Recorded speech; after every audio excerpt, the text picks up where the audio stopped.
Good morning, જય માતાજી. તો આજે જવાનું છે મારે મારા માસીના ઘેરે, તો કામે વહી જવાનું છે થોડુંક વહેલું. તો જલ્દીથી થઈ ગયા છીએ તૈયાર અને જાય છી કામે. શાબાશ! નીકળી ગયા છીએ કામે જવા માટે. જલ્દી જાશું તો જલ્દી આવી જાશું અને ટાઈમસર માસીના ઘરે પહોંચી જાશું. અમે ગામની છેલ્લી શેરીએ રહી છીએ એટલા માટે, મતલબ છેલ્લું લોકેશન આવે ગામનું. તો પોગી ગયા છીએ કામે ને કરવા માંડ્યા છીએ કામ. જેટલું જલ્દી કામ કરશું એટલા જલ્દી કામ પતી જશે. જો કામ વહેલા પતે તો વહેલા વયા જાય ઘરે. અહીંયા અમારે કામનો એવો ટાઈમ નથી હોતો, જ્યારે કામ પતી જાય ને ત્યારે ઘરે વયું જવાનું. તમારે આવું કામ છે કે કામ પતી જાય તો વયું જવાનું ઘરે? 3:30 વાગ્યા ને કામ પતી ગયું, આવી ગયા ઘરે ને પહેલાં તો નાહી લીધું. એ નાહી તો લીધું પણ આ વાર ક્યારે સુકાશે હવે એ પ્રોબ્લેમ છે, કેમ કે જલ્દી જલ્દી જવું હોય ને તો એ જ વાંધો પડે. વાર સુકાય તો વાર ઓરવાય ને. कौन है ये लोग? कहां से आते हैं? સુકાઈ ગયા છે વાર અને થઈ ગયા છે તૈયાર. શાબાશ! તૈયાર થઈને પી લીધી ચા, કેમ કે ચા ના પીવી ને ત્યાં સુધી મજા જ ના આવે. ચા પીને નીકળી ગયા છીએ માસીના ઘેરે જવા માટે. અને આ મારા ગામની છેલ્લી શેરી છે ભાઈ. જો કે આ સાઈડ સ્કૂલ છે, અને પછી હું ક્યારેક બીજા વિડીયોમાં બતાવીશ.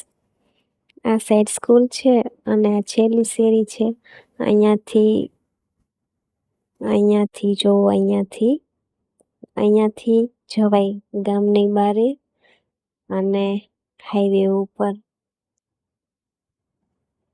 તો આવી ગયા છીએ હાઈવે ઉપર અને 3 હાઈવે છે એ પાર કરીને સામી સાઈડ જાય ત્યાંથી રિક્ષા મળશે આપણને જવા માટે. પહેલાં અહીંયા છે ને 2 હાઈવે હતા તો પાર કરવામાં વાંધો ના આવતો. હવે 3 હાઈવે થઈ ગયા ને તો 3 હાઈવે પાર કરવા પડે. હાઈવે પાર કરીને બેસી ગયા છીએ રિક્ષામાં ને આગળ આપણે બીજું વાહન કરવું પડશે, કેમ કે એક વાહન અડધે સુધી જ જાય. તો અહીંયાથી બેસી ગયા છીએ બસમાં અને બસ આપણને સેટ પોગાડશે ત્યાં માસીના ગામ. તો બસ ખાલી હોય તો બસમાં આપણને બેસવું ગમે, પણ જો બસમાં ટ્રાફિક હોય ને તો બસમાં ના ગમે. તમને બસમાં જવું ગમે ખરું?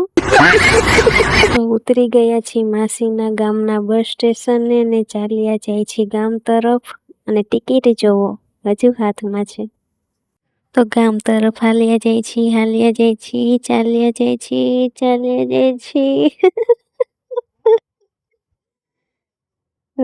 તો ચાલ્યા જાય છે ગામ તરફ. અને માસીના ગામની હવા જોવો તમે, હવા એક પવનનો નજારો જોવો.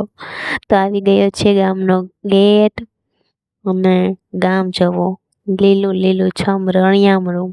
કેવું મસ્ત ગામ છે મારા માસીનું, કે આમ મજા જ આવ્યા રાખે એમ. માસીનું ગામ ભલે ગમે એવું હોય, પણ માસીના ઘરે જે મજા આવે ને એની વાત જ કંઈક અલગ હોય ભાઈ. અને હું તો મારા માસીના ઘરે રોકાતી બહુ, એટલે મને તો છે ને અહીંયા બહુ ગમે એમ. મને લાગે જ નહીં કે મારું ઘર આ નથી એમ. મને એવું જ લાગે કે આ મારું જ ઘર છે એમ. મારા માસીનું ઘર છે ને મને એમ થાય કે મારું જ ઘર છે એમ. આપણે ચાલતા પોગી ગયા છીએ માસીના ઘરે. ને જોવો બેઠા છે માસી, કાકી ને મમ્મી બેઠા છે. અને આ છે મારો ભત્રીજો. મારા માસીના મોટો દીકરો છે ને એનો દીકરો છે મારો ભત્રીજો. એને ફોટા પાડવા બહુ ગમે. મને કે ચાલો ને આપણે ફોટા પાડીએ. મેં કીધું સારું ચાલ ફોટા પાડી દઉં. તમને મારા ઘરથી લઈને મારા માસીના ઘર સુધીની સફર કેવી લાગી ફ્રેન્ડ્સ? કમેન્ટ કરજો. Thank you.